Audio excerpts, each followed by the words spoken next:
All right, guys, hope you're having a good day. I figured I'd come and give you a beautiful, beautiful scene of the park and lake. Uh, couldn't really do any recording at my house. We're getting ready for family to come in, and it is noisy as can be. So I figured I'd come up here and let you view the lake, and while I do my video. So hope you enjoy it. It's not a picture. You might see something moving, which will show that it's not a picture. But I figured there'd be some people up here, but ain't nobody up here. I do not even see a squirrel. But anyway, I thought you might be able to see a little bit of wildlife. Um, I may actually do a two-part to this. I'll do part of the video up here, and then I'll do another part down there below the dam. And that way I can mix it up a little bit. Maybe you'll be able to see something different in it. You know what I mean? Oh, there's some birds out there flying around. I doubt you can see them. But anyway, let's get into the video, guys. Let's get into the video. What I want to talk about is the house. Okay.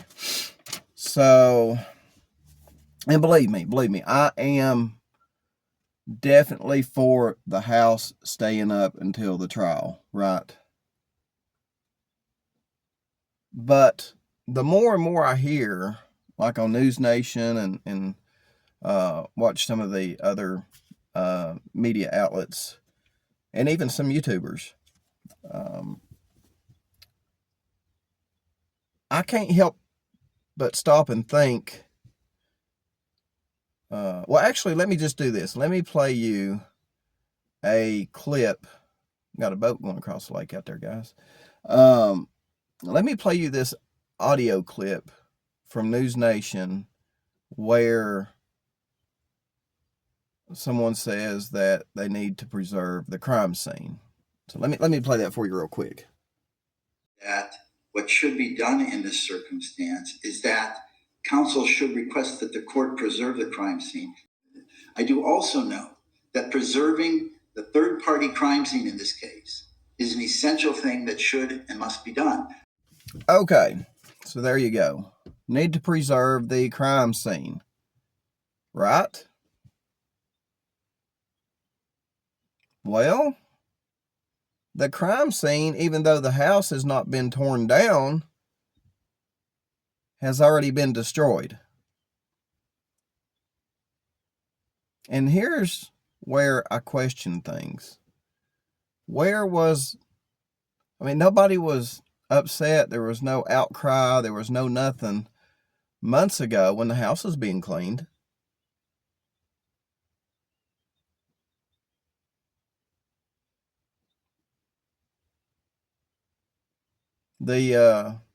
The blood splatter on the walls, they're gone. The beds where the crime committed and have evidence on them, they're gone. The sheets are probably still in evidence, but there's no beds there where they were when the crime happened.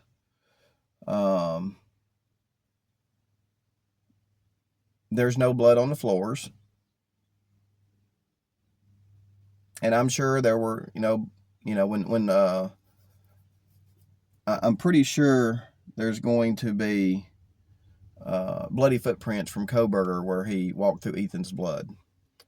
Just for the mere fact is he encountered Ethan going into that room at the door, and remember he pretty much took care of Ethan at the door. And as he was leaving that room, I'm pretty sure that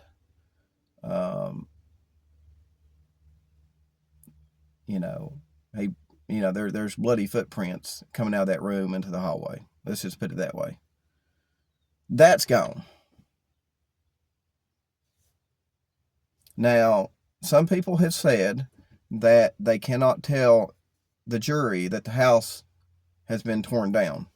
I don't know how true that is or not, but if it is true and the jury wants to go see the house, if it's still standing, okay, just presumably if it's still standing.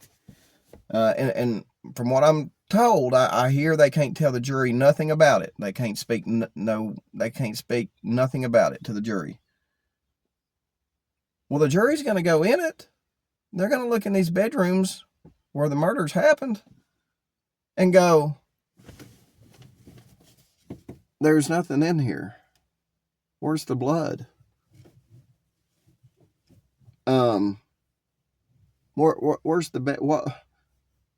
I'm looking at a empty room, which is completely clean. I thought y'all said that there was a murder happened in this bedroom. It's completely clean. I mean, the evidence has already been destroyed. There's nothing to preserve no more. You see what I'm saying? It's been cleaned. The house has been cleaned. The evidence has been destroyed.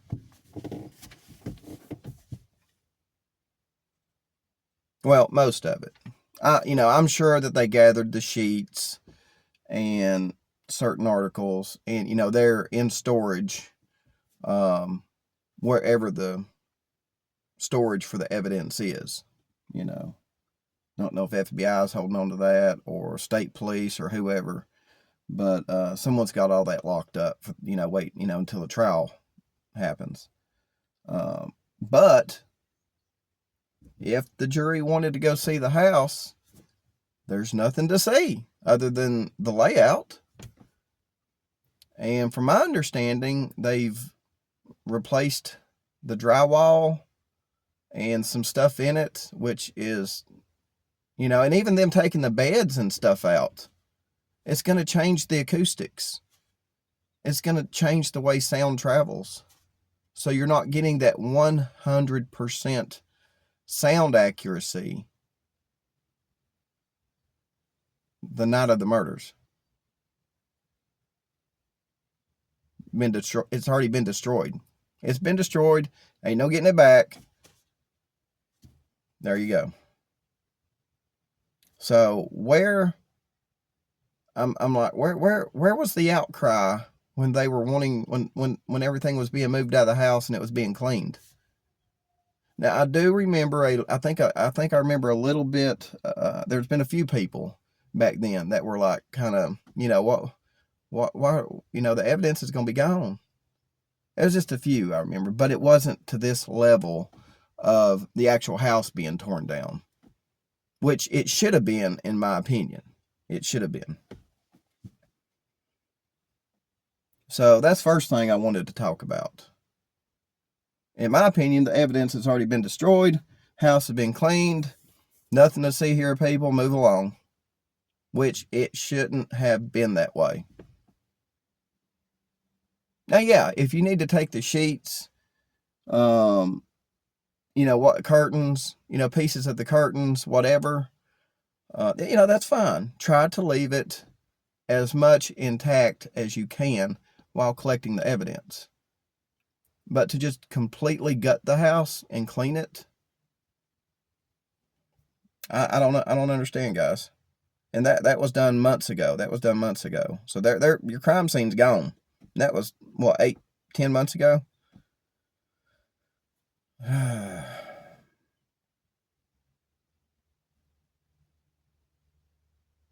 right, the second thing I want to talk about is the tire marks out there in front of 1122 King Road, in front of the house there. They're saying Bryan Kohberger squalled his tires and left from King Road at a high rate of speed. So I'm just assuming those tire marks are his. Okay. Now, how are they going to prove that those are Bryan Kohberger's tire marks? Well, number one, they'll analyze the tread pattern as he done the burnout. And number two, they will actually analyze the rubber left behind on the road to match the composition of the tires on Bryan Kohberger's car. They'll match the chemical composition. They'll analyze that thing completely to what's on Bryan Kohberger's car. Because I can tell you right now, the composition of an all-season Goodyear tire, Michelin, Cooper, they're all going to be different. Even though they're all-season tires,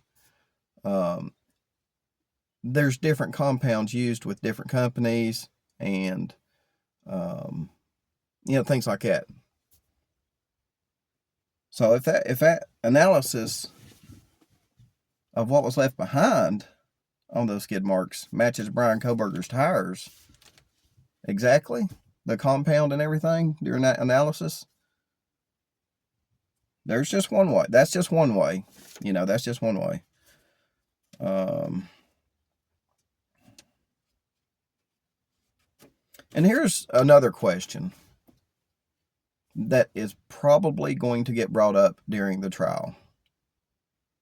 And it will be interesting to hear how Bryan Kohberger answers this. Or it'll be interesting to see how the defense answers this. Now, out of all the places Bryan Kohberger could have been at in that exact moment in time,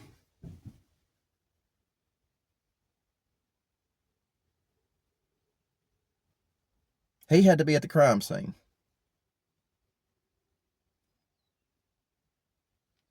And not only that, out of all the places he could have been after the crime had been committed the next day, he allegedly comes back to the house. That's going to be an interesting question for Bryan Kohberger and the defense.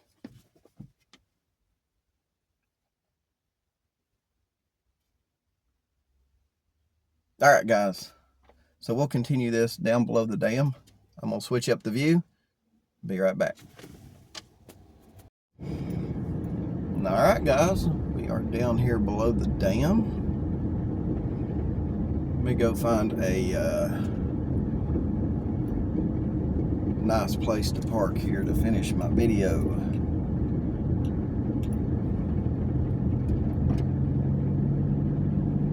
It's actually kind of pretty out here today. Surprised ain't a bunch of guys out here fishing.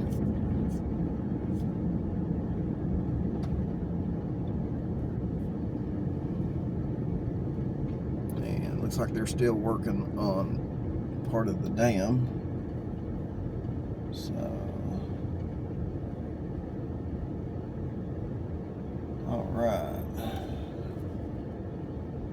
Let me get up here to where you might be able to see some birds and stuff.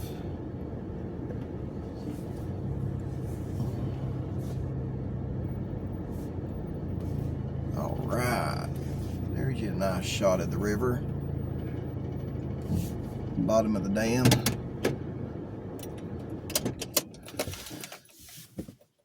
Look at there, guys. It's awesome, ain't it? That is awesome.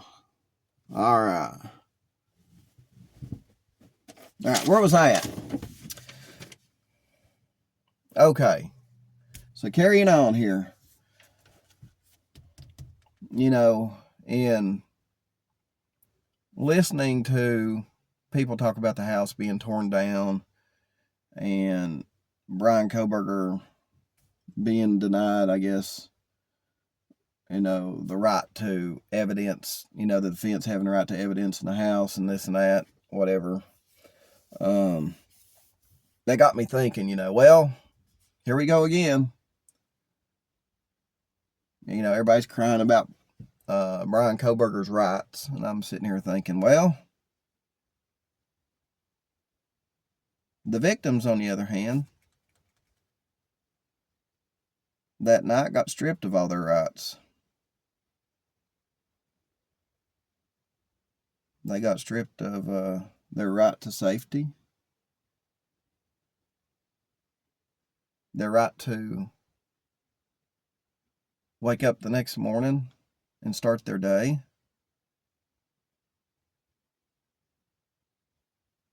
the right to live a long and happy life, period.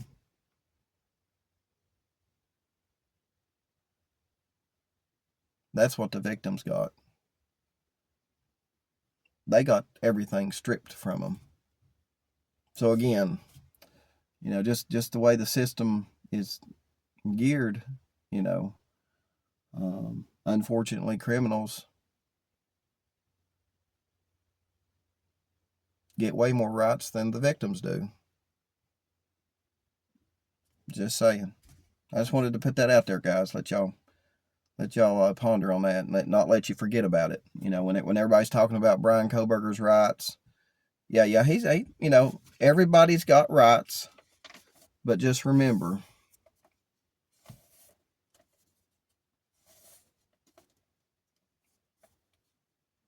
once it's said and done, the victims had none. They had no rights. I mean, even if Bryan Kohberger gets like the death penalty, he'll have the right to appeal it.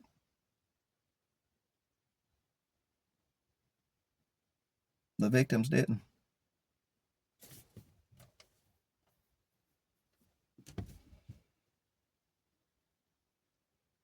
Now, a lot of people in my last live stream were talking about, they didn't find any DNA in Kohberger's car. Now listen to that. And I kept saying there has to be DNA in there somewhere, right? And because the police were watching him clean his car, right?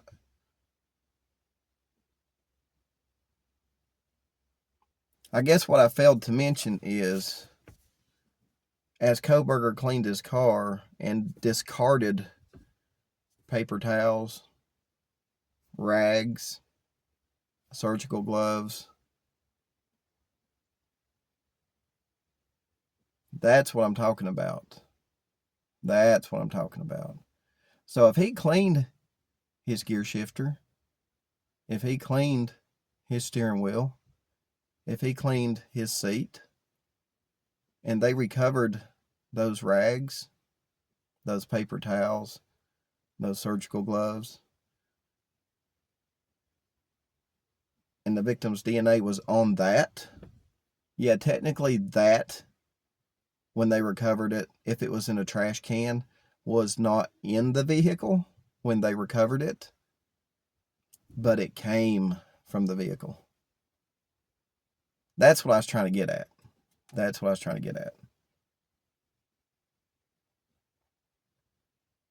And again, we know that the victim's hands, they were preserved.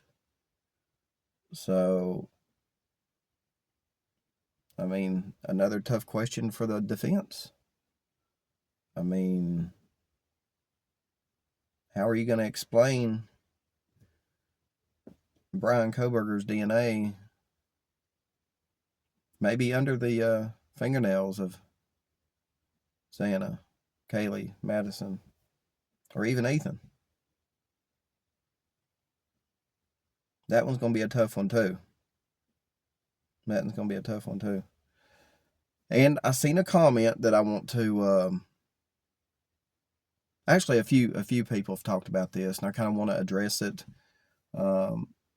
because these people, I don't believe, know anything about knives. Okay? And I got the knife right here with me. I got the exact knife Kohberger used. I got it with me.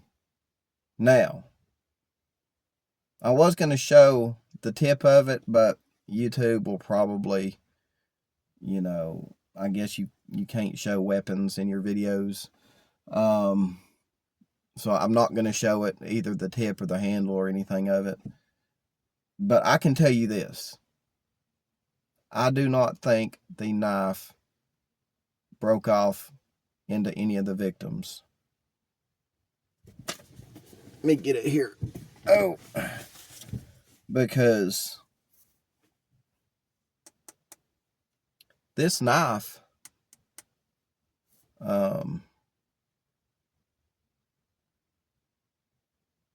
this knife was made to do just what Bryan Kohberger done. You've got an extremely strong blade on this knife. Like I said, this knife was meant to do what Bryan Kohberger done. It's got an extremely strong, extremely thick blade on it. Now, if this was a steak knife out of the kitchen, a fillet knife,